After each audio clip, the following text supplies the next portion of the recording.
به نام خدا. سلام دوستان عزیزم، وقتتون بخیر باشه. پادکست صدای سکوت امروز رو با کتابی جذاب در حوزه جوانان و نوجوانان شروع میکنیم. از مجموعه افسانه های ایرانی هستش این کتاب، جلد دومشه که در اختیار منه و افسانه های فضیلت و فرومایگی که گردآوری و تالیفش رو آقای محمد شیخ الاسلامی بر عهده داشتن و توسط نشر آرایان در سال 1396 به چاپ دوم رسیده. این کتاب رو آقای شیخ الاسلامی تقدیم به خداوندگاران صبر و مهربانی پدر و مادرشون کردن.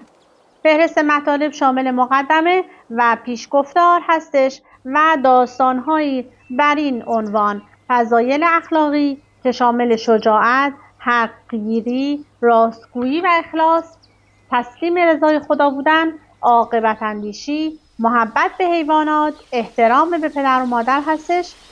رذایل اخلاقی شامل خیانت، ظلم و ستم، حیله و مکر هستش و متل‌های زیباییه که از هر کدوم تونستم برای شما مقداری رو خواهم خوند. لطفاً با من همراه باشید. از عنوان فضایل اخلاقی قصه شجاعت میام و داستان کوتاهی به نام احمد پهلوان رو برای شما میخونم. روزی بود و روزگاری بود. در زمانهای خیلی دور پسری زندگی میکرد که همه را مسخره میکرد. روزی از روزها تبرش را برداشت، پیش آهنگر برد و گفت: ای آهنگر، روی تبر من با خطی درشت و زیبا بنویس: منم احمد پهلوان که با یک تبر میکشم 100 جوان. آهنگر و تمام اهل شهر میدانستند که او همه را مسخره میکند. به همین دلیل سخنهایش را جدی نمیگرفتند. چند دقیقه آهنگر به کار خود ادامه داد، اما دوباره دید که احمد جلوی در آهنگری منتظر است و گویی این بار حرفش جدی است. با حالتی جدی به احمد گفت: تبرت را بده ببینم. آهنگر تبر را گرفت و روی آن حک کرد: منم احمد پهلوان که با یک تبر میکشم 100 جوان. از آن تاریخ به بعد احمد هر کجا میرفت تبرش را با خود میبرد و به همه نشان میداد. از آنجایی که همه مردم شهر احمد را به شوخ طبعی میشناختند، او را مسخره میکردند و میگفتند منظور احمد از 100 جوان 100 مگس جوان است. عده دیگر هم میگفتند احمد پهلوان است، اما پهلوان پنبه. خود او گویی باورش شده بود که پهلوان است، زیرا با یک غرور و تکبر خاص در کوچه ها راه میرفت. خلاصه همینطور پهلوان گفتن جدی شد و همه مردم شهر فکر کردند که احمد برای خودش پهلوانی و به طور جدی او را پهلوان احمد صدا می‌کردند. شهرت و آوازه احمد دهان به دهان پیچید تا خبر به گوش شاه رسید. آن روزها از شهرها و کشورهای اطراف مدام به این شهر و کشور حمله می‌شد. شاه هم نیازمند یک پهلوان بود. برای همین دستور داد تا پهلوان احمد را به دربار شاه بیاورند.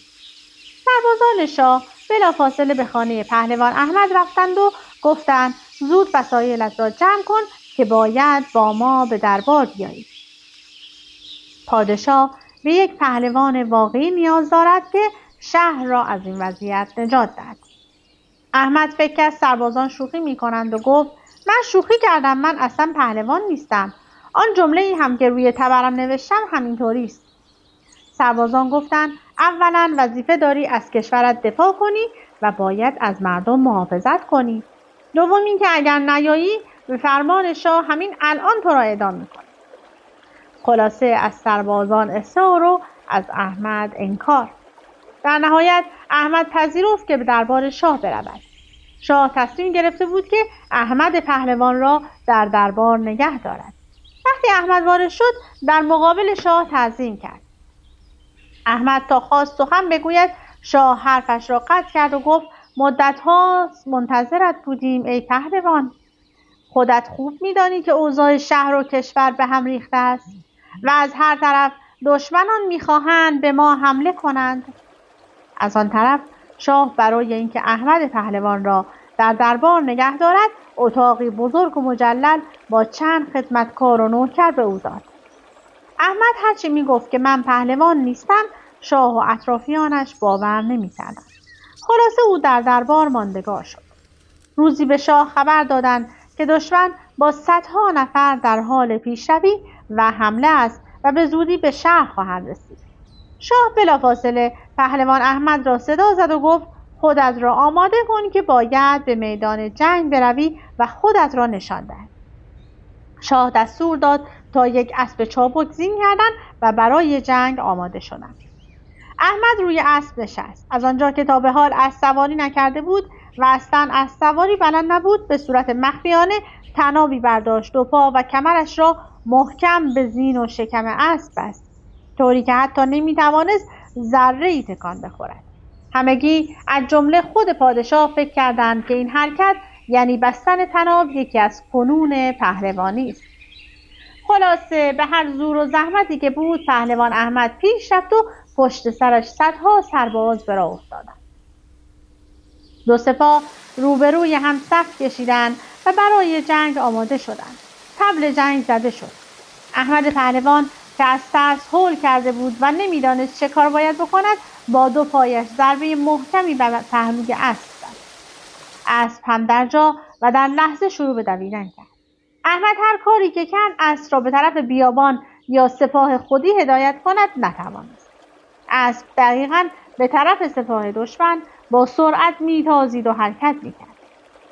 پهلوان احمد که سواری بلد نبود در آن لحظه این فکر به ذهنش رسید: بهترین کاری که میتوانم انجام دهم این است که به هر نحوی که شده است خودم را روی درختی برسانم که دست هیچ کس به من نرسد. از قضا درختی تنومند و بزرگ با شاخه‌های قوی و بلند در مسیر حرکت اسب احمد پهلوان بود. اسب نزدیک و نزدیک شد تا اینکه احمد پهلوان دستش را بالا برد تا بر روی شاخه درخت آویزان شود، اما یادش نبود دو پا و کمرش را با طناب روی اسب بسته است. پس شاخه درخت از جایش شکست و کنده شد. وقتی دشمنان این صحنه را دیدند هر کسی از ترس به طرفی رفت و در نهایت همه فرار کردند و رفتند. وقتی خبر پیروزی به شاه رسید به اطرافیانش گفت به راستی که او پهلوان است. بعد از مدتی احمد پهلوان با دختر شاه ازدواج کرد و داماد شاه شد. همچنین او پهلوان کشور شد. خب بریم برای داستان بعدی که براتون بخونم.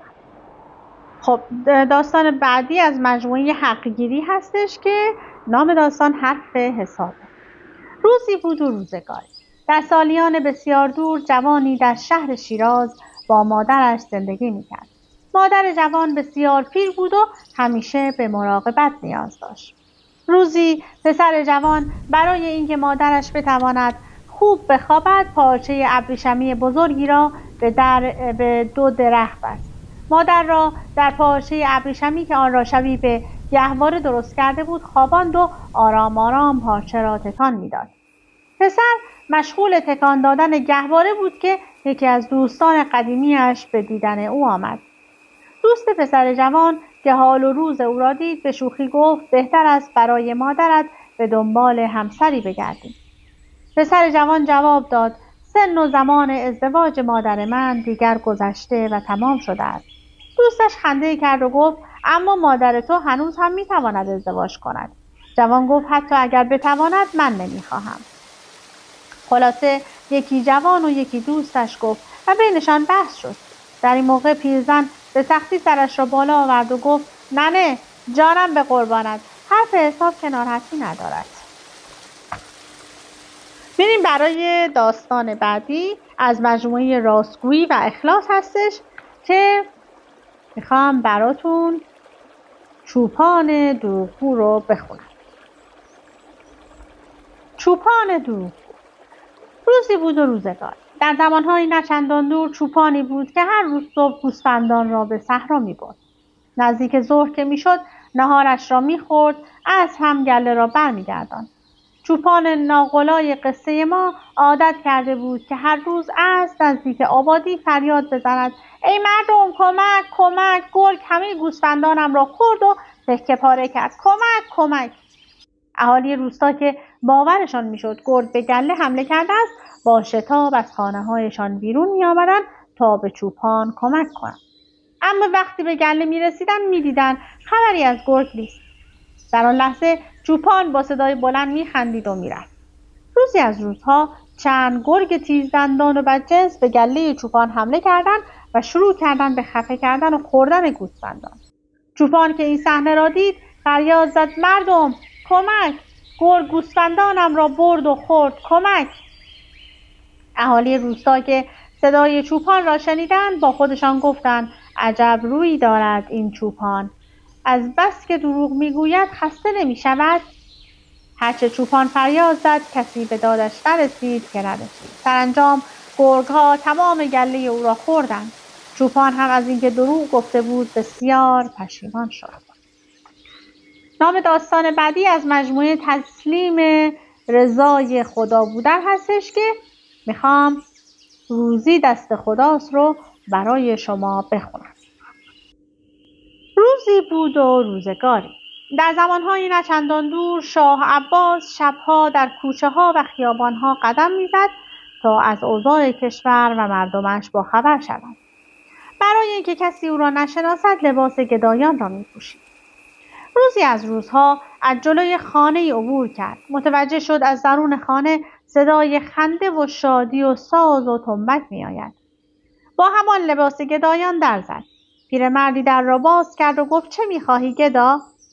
شاه عباس گفت: اگر میشود به من اجازه دهید تا امشب در خانه شما باشم، صبح زود میروم. پیرمرد کمی فکر کرد و سپس گفت: قبول است، بیا داخل. شاه عباس به داخل خانه رفت. دید پیرزنی هم کنار خانه نشسته و مشغول خوردن میوه و شیرینی است. به پیرمرد گفت: شما چه کاره هستید؟ پیرمرد گفت: من کفاش هستم. شاه ادامه داد: بسیار خوب. روزی چقدر حقوق میگیری؟ پیرمرد جواب داد: روزی 1 تومان. خدا را شکر که روزی دست خداست و میرسد. شاه ادامه داد: به دربار برو. به شاه عباس بگو که یک پولی به تو بدهد تا زندگی تو بهتر بچرخد. پیرمرد جواب داد: شاه عباس دیگر کیست؟ من راضی هستم به رضای خدا. او هر چه بخواهد میدهد. شاه عباس بنده خداست و کاری نیست. خلاصه آن شب گذشت. شاه عباس با خودش گفت: فردا دستور میدهم روزیت را قطع کنند تا متوجه شوی شاه عباس کیست. شاه عباس صبح فردا از پیرمرد و پیرزن تشکر کرد و رفت. دستور داد همان روز هرچه مغازه کفاشی در شهر است همان موقع قفل کنند و اجازه خرید و فروش به آنها ندهند. سربازان آمدند تمام مغازه های کفاشی را قفل کردند و رفتند. پیرمرد با دلی آسوده به مغازه‌اش آمد. دید که در مغازه‌اش قفل شده است. از همسایه‌ها پرسجو کرد. فهمید این کار به دستور شاه عباس انجام شده است. سپس گفت: اشکالی ندارد، روزی دست خداست. کفاشی نشد، کار دیگر میکنم. کوزه فروشی را دید. رفت کوزه خرید. در آن آب ریخت و شروع کرد به آب فروختن. از همان راه پولی به دست آورد. شب که شد به خانه‌اش رفت. پادشاه برای اینکه به آن پیرمرد ثابت کند روزی دست اوست دوباره لباس گدایان به تن کرد و به خانه پیرمرد رفت. از پشت در صدای شادی و خوشحالی شنید. شاه عباس با تعجب در زد. پیرمرد در را باز کرد. ماجرای امروز را برای آن گدا تعریف کرد. فردای آن روز شاه دستور داد هیچ آب فروشی در این شهر حق ندارد خرید و فروش کند. پیرمرد وقتی دید اجازه خرید و فروش آب ندارد با خبر شد در دربار شاه سرباز و خدمتکار استخدام می‌کنند. خلاصه آمد و به عنوان سرباز در دربار استخدام شد. گاهی هم برای بازدید به بازار می‌آمد. شاه عباس با خودش فکر کرد دیگر روزی این مرد دست من افتاده. برای آنکه به او ثابت کنم روزی دست من است امروز به او حقوق نمی‌دهم تا بفهمد روزی دست کیست. نزدیک غروب پیرمرد به دوستان سربازش گفت: من دل درد شدیدی گرفتم. دیگر نمیتوانم اینجا بمانم. پیرمرد شمشیر را که به او داده بودند فروخت. با پولش کمی اسباب و خوراک خرید و به خانه رفت. شب وقتی مثل شب‌های پیش شاه عباس با لباس گدایان به خانه پیرمرد آمد و ماجرا را شنید، فهمید که به راستی روزی دست خداست.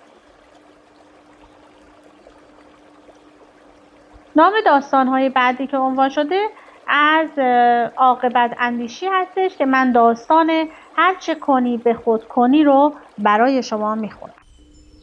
هرچه کنی به خود کنی. روزی بود و روزگاری. در زمانهای قدیم پیرمردی بود. به او ملا چه کنم میگفتند. زیرا هر روز صبح اول وقت در کوچه ها قدم میزد و با صدایی بلند میخواند هرچه کنی به خود کنی گر همه نیک و بد کنی. روزی از روزها زن صاحب خانه‌ای که در یکی از آن کوچه ها زندگی میکرد با خود گفت این ملا چه کنم هر روز صبح میآید ما را از خواب ناز بیدار میکند و میرود. خوب است غذایی درست کنم و در آن زهری بریزم. فردا که آمد و شروع کرد به آواز خواندن لقمه را به او بدهم تا بخورد و بمیرد، ما هم از شرش خلاص شویم. فردای آن روز صبح خیلی زود شوهر و 2 پسر زن برای جمع‌آوری هیزم به صحرا رفتند. زن هم لقمه‌ای درست کرد، درونش مقدار زیادی زهر ریخت، آن را پیچید، منتظر شد تا ملا چه کنم از راه برسد. آرام آرام از دور صدایی شنیده شد که میگفت هر چه کنی به خود کنی گر همه نیک و بد کنی. ملا مدام این شعر را تکرار میکرد تا صدا نزدیک و نزدیکتر شد. زن فهمید ملا چه کنم به پشت در خانه آنها رسیده است. به سرعت رفت، در را باز کرد و گفت ای ملا چقدر زیبا میخوانی، عجب صدای خوبی، این غذا را بگیر، هر وقت گرسنه شدی بخور که نوش جانت شود. ملا لقمه را از زن گرفت، دوباره با صدای بلندتر خواند هر چه کنی به خود کنی گر همه نیک و بد کنی. ملا آرام آرام از آن محل دور شد، رفت تا از شهر دور شد و به صحرا رسید. در آن صحرا شوهر و 2 پسر زن مشغول جمع کردن هیزم بودند. وقت نهار بود. 2 پسر به پدرشان گفتند پدر ما بسیار گرسنه هستیم، چیزی برای خوردن نیاوردی؟ پدر گفت نه، امروز چیزی با خودم نیاوردم، اما شاید آن پیرمرد خوراکی همراهش باشد.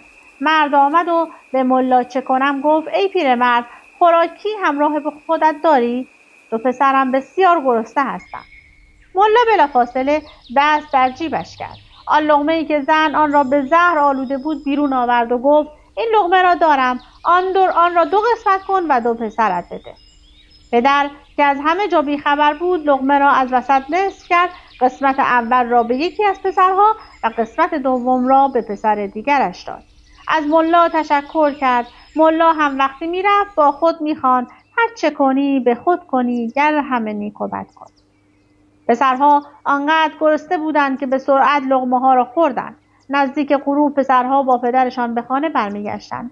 نزدیک خانه که رسیدند حال 2 پسر بد شد. سرشان گیج رفت، رنگشان کبود شد. در نزدیکی خانه روی دست پدرشان جان دادند و مردند. صبح فردا ملا چه کنم آمد و فریاد زد هر چه کنی به خود کنی گر همه نیک و بد کنی.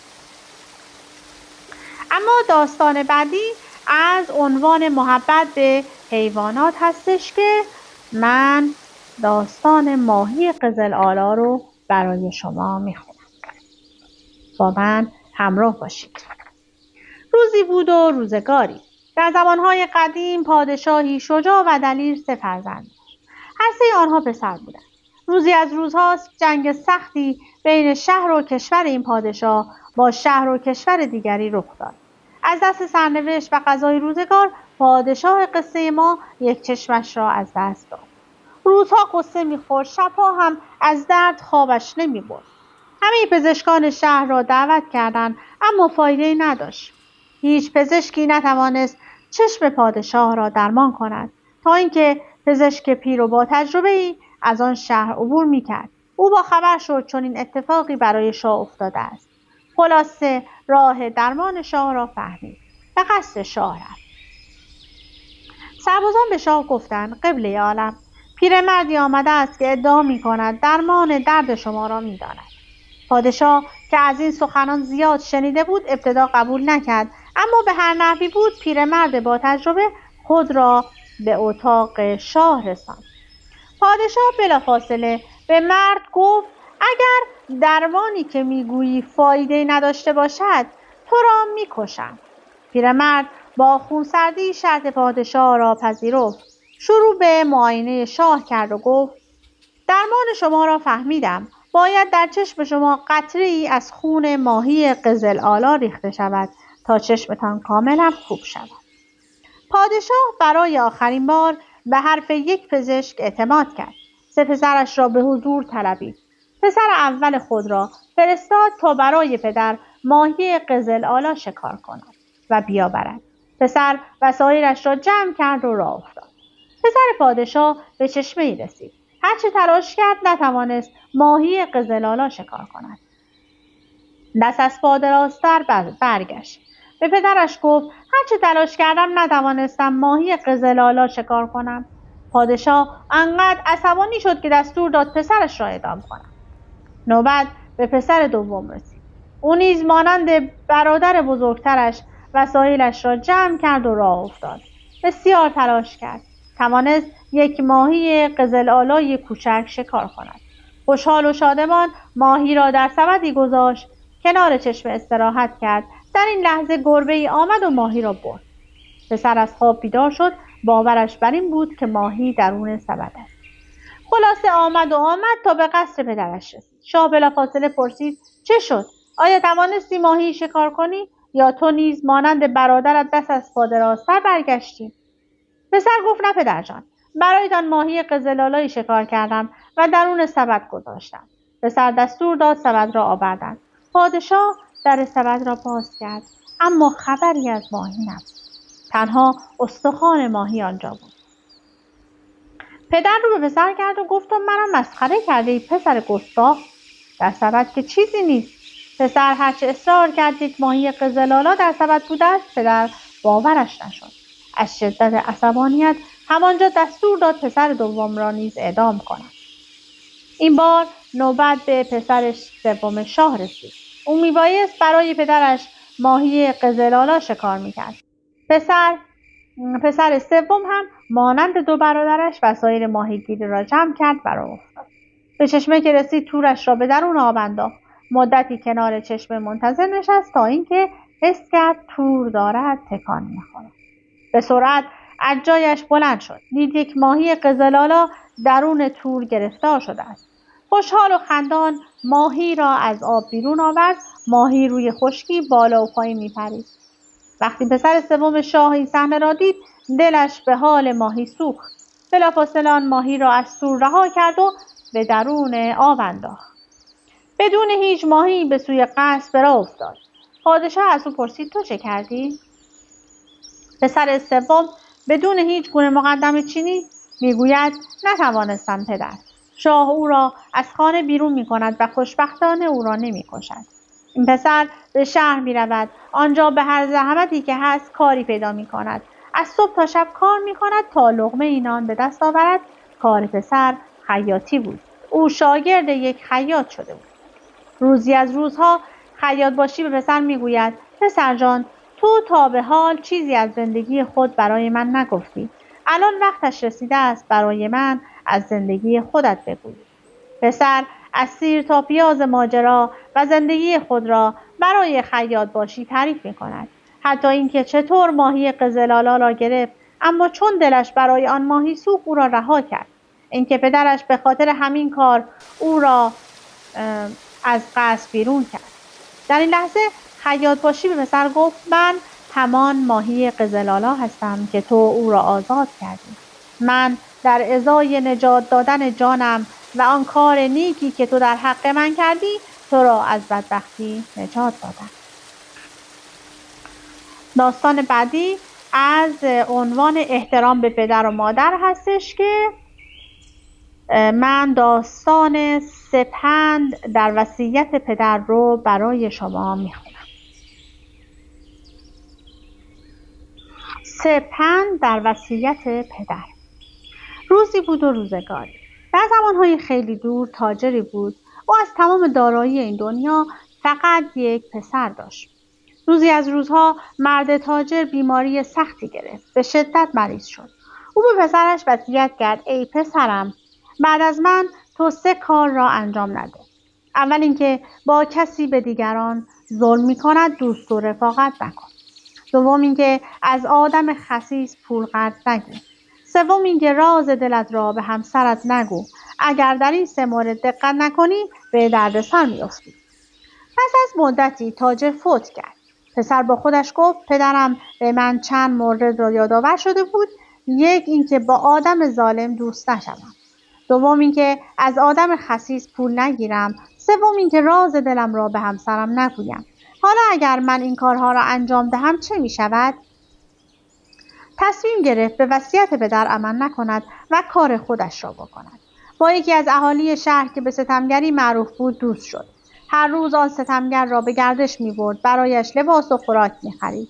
او هم به پسر تاجر می گفت: تو دوست بسیار خوبی هستی. مطمئن باش هر وقت برایت مشکلی پیش بیاید خودم کمکت می کنم. حاضرم جانم را برایت بدهم. پسر تاجر که این حرفها را می شنید با اشتیاق و میل بیشتر به دوستیش ادامه می داد. مدتی گذشت. سراغ یکی از همسایه‌هایش رفت. او فرد بسیار خسیسی بود. پسر تاجر از او 1000 تومان پول قرض گرفت. پس به دومین وصیت و سفارش پدرش هم گوش نکرد که به او گفته بود از آدم خسیس پول قرض نگیرد. شب که شد گوسفندی خرید. سرش را برید، در زیر لباسش مخفی کرد. وقتی به خانه‌اش رسید با اضطراب و پریشانی در زد. زنش به سرعت آمد و گفت: مرد، چرا اینطور در میزنی؟ مرد بلافاصله جواب داد: زن، هیچ چیزی نگو که دارم میمیرم.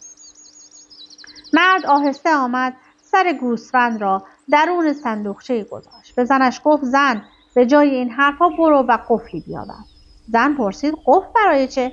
مرد جواب داد: تو قفل را بیاور، به تو خواهم گفت.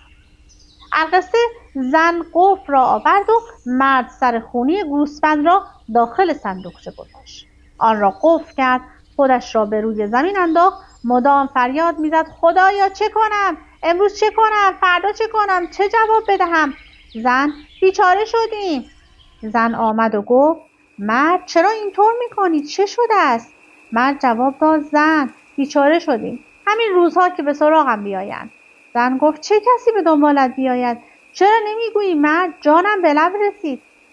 مرد ادامه داد: نزدیک غروب در راه برگشت با مردی دعوایم شد. او به صورتم مشتی زد. من روی زمین افتادم، بسیار عصبانی شدم. چاقو را در آوردم و ضربه‌ای به شکمش زدم. آن مرد روی زمین افتاد. من هم سرش را بریدم. حالا آن سر را درون صندوقچه گذاشتم. تو هم به جای این همه پرسش بلند شو و برایم چای بیاور. زن با تعجب و حیرت بلند شد. 1 لیوان آب آورد. همانطور مات و مبهوت به مرد نگاه میکرد. شوهرش فریاد زد: مگر من آب خواستم؟ من چای میخواهم. حواست کجاست؟ در آن لحظه بلند شد و سیلی محکمی به صورت زنش زد. همسرش بلافاصله با چشمی گریان به درون کوچه آمد و فریاد زد: ای مردم، ای همسایه ها، شوهر من آدم کشته است. حالا هم میخواهد مرا بکشد. ای مردم، کمک، کمک!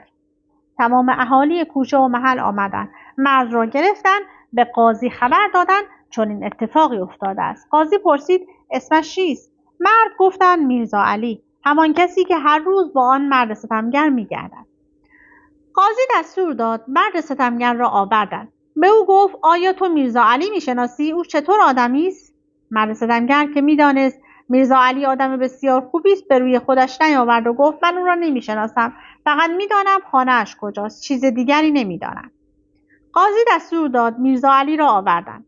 در بین راه همان همسایه خسیس فریاد زد: ای مردم، این میرزا علی به من 1000 تومان بدهکار است. از من قرض گرفته است اما پولم را نمیدهد.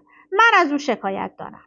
خلاصه میرزا علی، مرد ستمگر، مرد خسیس و اهالی محل جلوی قاضی حاضر شدند. قاضی دستور داد همسر مرد را هم بیاورند. وقتی آن زن آمد، قاضی از او پرسید: شوهرت برای چه تو را کتک زد؟ زن گفت: همسر من امروز 1 نفر را کشته است. سرش را بریده و در صندوقچه خانه گذاشته است. من هم چون دیدم حالش بسیار بد است، به جای چای برایش آب قند آوردم، اما او مرا کتک زد. میخواست مرا هم بکشد. در این لحظه میرزا علی گفت: جناب قاضی، کسی را بفرستید تا سر را بیاورد. قاضی یکی از سربازانش را فرستاد. سر را آوردند. قاضی متوجه شد سر گوسفند است. نه، سر گوسفند است. به پسر تاجر گفت میرزا علی برای چه این کار را کردی؟ میرزا علی جواب داد جناب قاضی، پدرم قبل فوتش به من 3 سفارش کرد. اول اینکه با آدم ستمگر رفاقت و دوستی نکنم. دوم اینکه از آدم خسیس پول قرض نگیرم. سوم اینکه راز دلم را به زنم نگویم. حالا که دقت میکنم هر 3 نصیحت پدرم درست بوده است. زیرا اول اینکه آن مرد ستمگر در این مدت که با هم بودیم هر روز از من تعریف میکرد. میگفت در سختی ها همراهت هستم، ولی امروز گفت مرا نمیشناسد. دوم اینکه من فقط 3 روز است که از آن مرد خسیس پول قرض گرفتم. قرار بر این بود 1 ماه دیگر آن را به او پس بدهم، اما حالا تمام شهر را خبر کرده است. سوم هم همسرم بود که طاقت نیاورد یک راز را بین خودمان حفظ کند. من از قسمت متل‌ها میخوام براتون بخونم، چون دیگه به قسمت رذایل اخلاقی نمیرسیم. از قسمت متل‌ها تو که ماه بلند در آسمونی روایت اول و روایت دوم رو برای شما میخونم. تو که ماه بلند در آسمونی، اگه شاه شدی رو تخت نشستی، منم خار میشم تو پات میشینم. اگه خار شدی تو پام نشستی، منم آتش میشم خار و میسوزم. اگر آتشی و خار بسوزی، منم ابر میشم بارون میبارم. اگه ابر شدی باران بباری، منم باقله میشم صحرا میکارم. اگه باقله شدی صحرا بکاری، منم بره میشم باقله میخارم. اگر بره بشی باقله بخاری، منم گرگ میشم بره میگیرم. اگه گرگ شدی بره بگیری، منم سگ میشم و گرگ رو میگیرم. اما روایت دومه، تو که ماه بلند در آسمونی. تو که ماه بلند در آسمانی، منم ستاره میشم دورت میگردم. تو که ستاره شدی دورم چرخیدی، منم ابر میشم رو تو میگیرم. تو که ابر شدی رومو گرفتی، منم بارون میشم شرشر میبارم. تو که بارون شدی شرشر باریدی، منم سبزه میشم سر در میارم. تو که سبزه شدی سر در آوردی، منم بزی میشم سرتو میچینم. تو که بزی شدی سرمو چیدی، منم قصاب میشم سرتو میبرم. تو که قصاب شدی سر منو بریدی، منم شیشه میشم اونجا میشینم. تو که شیشه شدی اونجا نشستی، منم خون میشم میرم تو شیشه. تو که خون شدی رفتی تو شیشه، منم پنبه میشم در تو میبندم. تو که پنبه شدی در منو بستی، منم تشک میشم اونجا میافتم. تو که تشک شدی اونجا افتادی، منم لحاف میشم رو تو میگیرم. تو که لحاف شدی رومو گرفتی، منم عروس میشم اونجا میشینم. تو که عروس شدی اونجا نشستی، منم دومات میشم پهلوت میشینم. امیدوارم که از این داستان زیبا و از این مثل‌ها و متل‌ها خوشتون اومده باشه و اگر دوست داشتید این کتاب رو تهیه کنید، هم خودتون لذت ببرید و هم جوانها و نوجوانهاتون.